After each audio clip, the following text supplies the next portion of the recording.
Paranormal Addiction. Now, guys, if you haven't listened to episode 1 and 2 of this interview, get yourselves on over to Paranormal Addiction YouTube channel and get it listened to. I would like to welcome back Rich Valdes.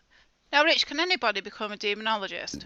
Being a demonologist, a lot of people seem to be under the impression that demonology is just something you pick up and start doing. I don't believe that. I believe it's a calling, and I believe it's something that was imbued upon me and many others that are demonologists. The responsible thing is to actually seek out help. And that being said, it's very difficult to actually find people that are willing to mentor you when it comes to demonology these days. When you do find someone that is willing to actually mentor you, of course you have to make sure that this is an actual priest, exorcist, or bishop, not just someone that calls themselves exorcist, priest, or bishop. They have to actually be recognized by the church. And I've been blessed enough to know that the two individuals that helped train me early on when I was younger, although that only lasted 2 years before that pastor passed away, and also later on in life with Bishop Long, I know that my training came from individuals that were recognized by the church community. With that being said, there's way too many demonologists out there nowadays that claim to be demonologists, and quite frankly, they don't even have the right to even claim that at all. And oftentimes they take the liberty of conducting exorcisms, and demonologists, according to the church, are not supposed to conduct exorcisms. They're not authorized to do so. That being said, you have to question these so-called demonologists and ask what church do they actually work with. Rich, now, regarding the age of a person or perhaps their health, are they more vulnerable if they're an elderly person or if they have an illness to be the victim of a demonic possession? To answer your question, Alex, I think that it doesn't really matter whether you're young, whether you're an adult or older. There's certain aspects that demons will look for. I really don't think it has anything to do with age, but I believe it has to do with maybe the emotional state they're in. Actually, for sure, the emotional state they may be in, the mental state they may be in. They may be sick, or their natural defenses are down. In situations like that, where their natural defenses are down, they become easy pickings for a demonic to just come along and literally take over that individual's life. And it usually starts with demonic infestation. These are the 3 stages: demonic infestation, demonic oppression, demonic possession. And these all happen in succession, leading up to the ultimate, which is possession of that person. And it often involves a lot of things. For example, demonic infestation is usually an infestation of an area where the person already lives. And it usually will be, you'll hear scratchings on the wall, you'll see things move. Then that usually is enough to shock the person into thinking, what the hell's going on? They may start losing sleep, because after they're wondering and thinking so much on what they just witnessed, they start wondering what's going to happen to them while they sleep, and then they start messing with your sleep, and that's when they start weakening you. Once you lose sleep, your natural defenses are down, you're more prone to illness, and once you're ill, you're even more easy pickings for a demonic to actually oppress you. Oppression simply means that they will actually start messing with your sleep. They'll start messing with your day-to-day life. In other words, you have to get up, you have to go to work, you have to function, you have family, you have friends, you have things to do. Your social life pretty much goes into the crapper, and before you know it, you're lending so much energy into what's going on in your life now with the phenomenon that's happening, that you end up actually forgetting to you're actually forgetting to move forward with your life, and lending too much energy to that, and that's how they usually take over in possession. So to answer your question, Alex, it doesn't matter what age you are. It really matters what state of mind and where you're at emotionally in your life. You may be in a depression, or you may be ill as well, and that's their opportunity to take over. Now, you've mentioned that it's a rarity for a demonic haunting possession to actually occur. Now, with that being said, I'm just interested to know on how many cases you have to deal with, perhaps yearly, or in the time you've actually been a demonologist. That's a good question to ask. On a yearly basis, I have many claims of demonic infestation, oppression, possession come to my attention, either via the church or by other paranormal teams that may feel that there may be something demonic going on. I'd have to say this year alone, I've had to deal with officially, now I can say 3.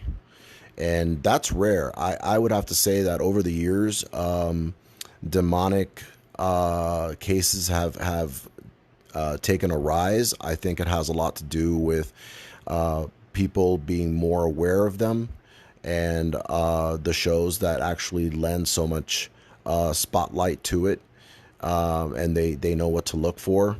As well, we also have to bear in mind that, with that being said, we have the social media, we have Facebook, we have Instagram, we have the internet available to us, and where years back we didn't really have that available. It required a phone call, or it required a mail, not an email. And so now you're able to communicate just like we are right now. I'm in Utah, and you guys are all the way in the UK. I can communicate with you guys easily via my phone and using Facebook. So this year alone, I've had a case from Mississippi, ironically, where David Childers is from. I've had a case in Nevada, and as of recently, this past weekend, I had a case brought to my attention with actual video footage of a demonic actually interacting with the victim, and which was amazing, to be honest with you, as far back as in West Palm Beach, Florida. So to say that they are rare, nowadays, not so much. And I think it's because there's so many people involved in investigating the paranormal. They sometimes don't know what they're going into. Let's face facts. When you're a paranormal investigator, you go into dark places. You don't know what's hiding behind that corner. You don't know if the so-called claims of the haunt could be human or inhuman, or an inhuman portraying to be a human spirit. So oftentimes, if there's a team that's not sure, that's when they call me in. Or if there's a case where the church may believe that it could be demonic, they call me in to actually do my thing and then report back to them. Now, if a paranormal investigation team are unsure or consider the haunting to be demonic whilst investigating, should they, 1, stop immediately and leave? Or perhaps 2, should they stay and try to communicate and carry on with the investigation? Or 3, which is probably stupid, but it does happen, provoke the haunting to try and get a response? What would be your advice? Well, Alex, definitely not 3. Provocation, I've always been against provocation when it comes to paranormal investigating. And the only time that there should be any provoking is if a priest actually goes in and they have to provoke to see if they are getting a response, and they're provoking with the word of God. And usually a demonic will respond to something like that. If a team happens to, and I'm sorry to answer your questions from 3, 2 to 1, if a team happens to come across something like that, they should not stay to try and help out as much as possible. To be honest with you, it's like asking a proctologist to do brain surgery. It's just not going to happen. That's a given right there. The responsible thing for a team to do if they feel that they have come across something demonic is they should contact the paranormal clergy or the church itself, or myself, or individuals that they know for sure are actual demonologists and are recognized by the church or a church body to be a demonologist, because there's so many yahoos out there nowadays claiming to be something they're not. And my goodness, I've heard of demonologists charging for their services and even performing exorcisms, and they don't even have the right nor the know-how or training to be even doing this in the first place. So to answer your question, if I'll put it in layman terms. If you have a stomach ache, you're going to go to a specialist, a gastroenterologist. You'll go to your doctor first, and then he'll refer you to the gastroenterologist, but he's not going to send you to a brain surgeon. Oftentimes you should turn to a demonologist, and you should also, take the time to research that demonologist credentials. Be bold and ask, what are your credentials? Do you work for the church? What church do you work for? Can they confirm this for me? Those are the questions that the paranormal teams and individuals that may be going through something demonic should ask. Are paranormal investigators a big problem for people like yourself, especially if they are not very experienced and may release a demonic haunting, which in turn then the demonologist has to be called? I have had a lot of run-ins with a lot of paranormal teams, rank amateur teams that have maybe 6 months to a year, maybe a year and a half under their belt, that don't know what they're doing.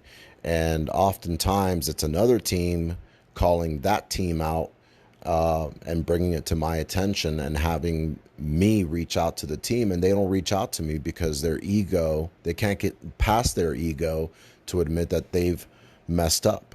And that in itself is an issue, because when your ego gets in the way of that client's best interest, what you're actually doing is you're doing them more harm than good. So I wish people would get past their egos and stop trying to land shows that they may never have. I'd like to also ask you, what do you think of the pentagram? Because a lot of people think that the pentagram's evil. Now, I believe it not to be evil. I've always believed that it's good. I think over time people just got mixed messages about the pentagram. I'm on about it. I mean, it's two ways up in this. It's upside down or other way up. But I've always believed that the pentagram's there to protect you as well against evil. That's just something I just wanted to ask you myself, because it's just something that I've never really asked anybody and never got any answers really. So to answer your question, Della, I believe, yes, the pentagram is evil, but if you're speaking of the pentagram or the pentacle, they are two totally different things. The pentacle is not inverted like the pentagram. The pentagram is inverted. The pentacle is not. And the pentacle, I happen to know, is there for protection, very much like the swastika.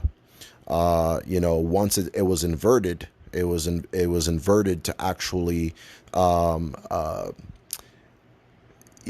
identify with the Nazi regime. But in actuality, its history, when it comes to not being inverted, is actually Native American, and it's actually invoked for protection. Ironically, both the pentacle and the swastika not inverted are both used for protection. What precautions should a paranormal investigator or team take to protect themselves from anything evil or demonic?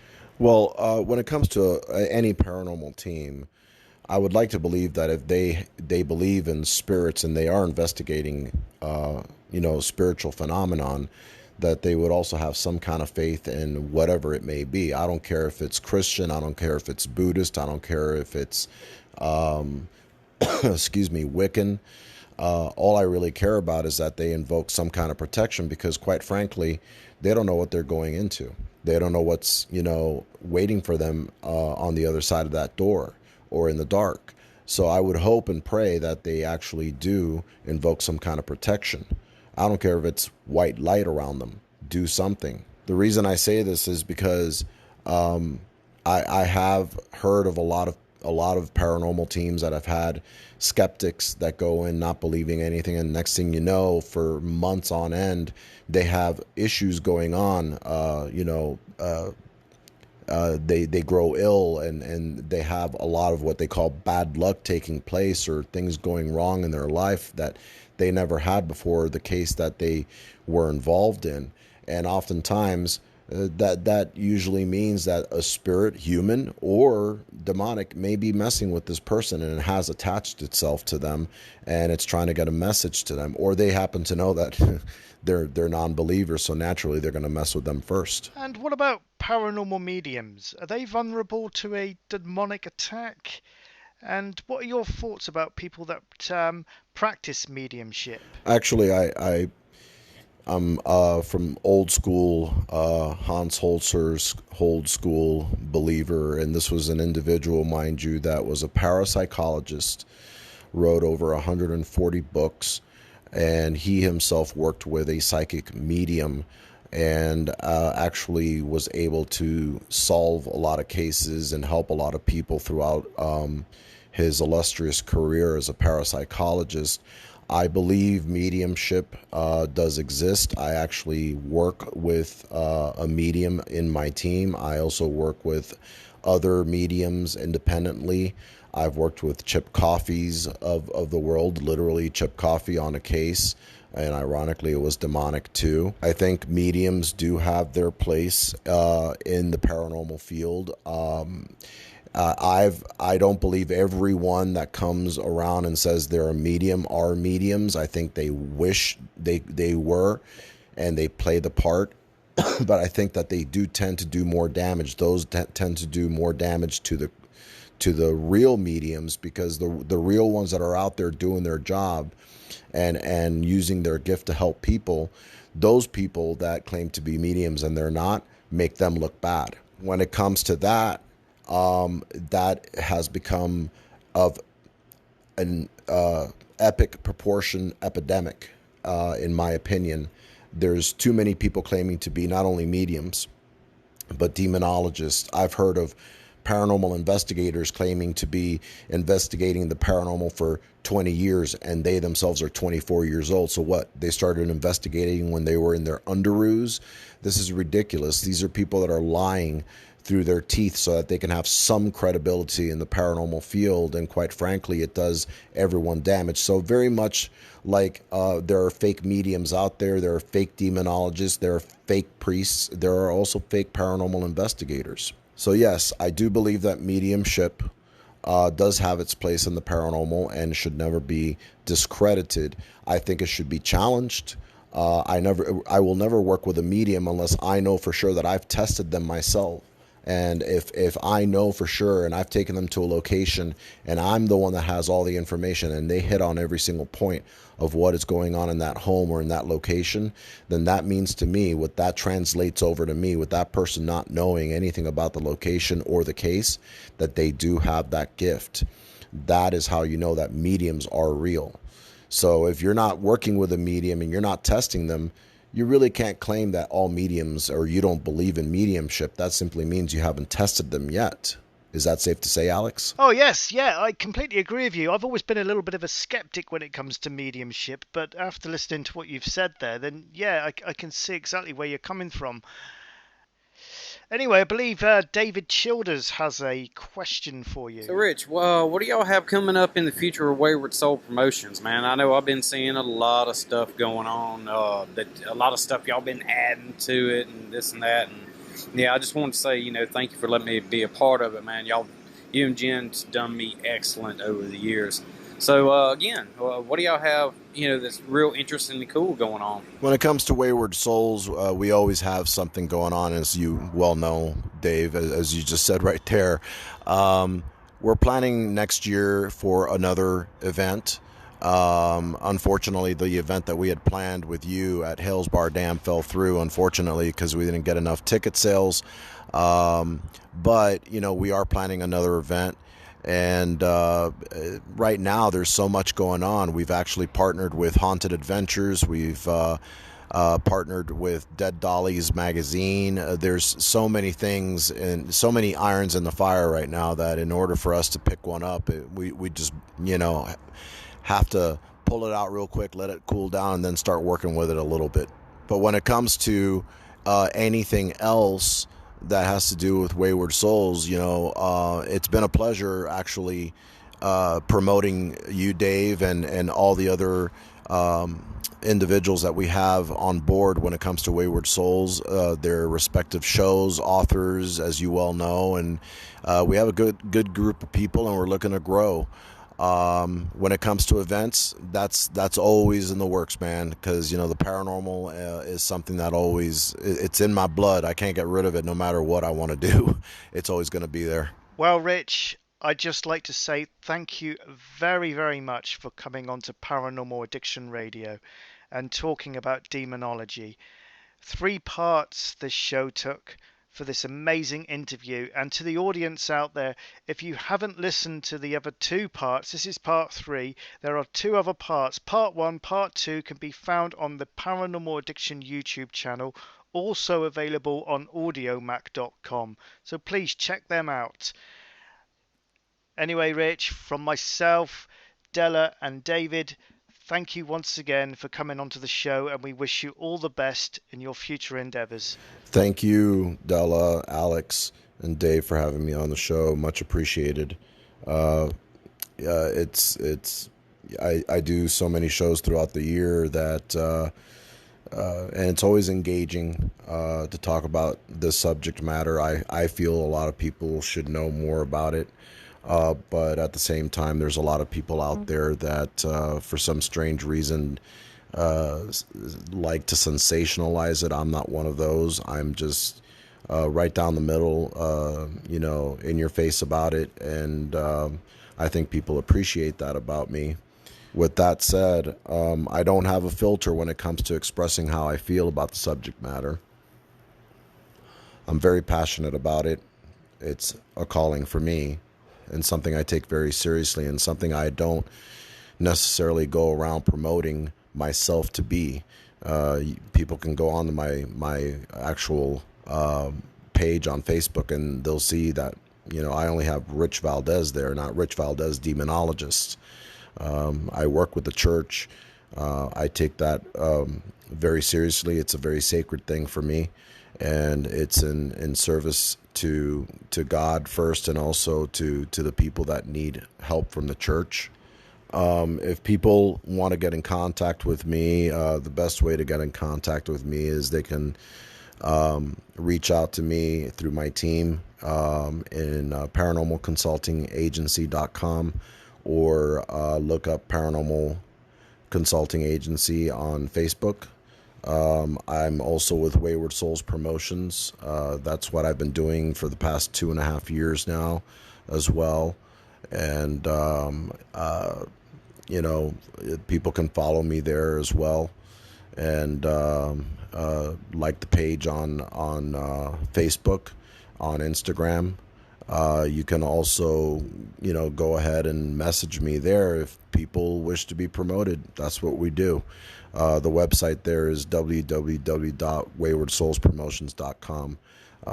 If they want to read up about me, they can pick up a copy of Ghost Hunters of the South. I'm mentioned under the state of Florida there, or if they wish, they can pick up State by State. and I'm mentioned under Louisiana. And feel free to contact me for any questions you all may have. I'm an open book, and I know not to cross-pollinate much, but I've also been on the Paranormal Files, which is UK-based as well, with John and Allie, and a lot of people may know me through there. Regardless, thank you for having me on the show, and I appreciate the time that I've had to talk to both, actually all three of you. It's been an absolute pleasure, Rich. Thank you so much. Thank you so much. Have a great day. What an amazing show this has turned out to be. Be sure to click the bell icon and hit the subscribe button so you never miss a show. See you next time on P.A Radio.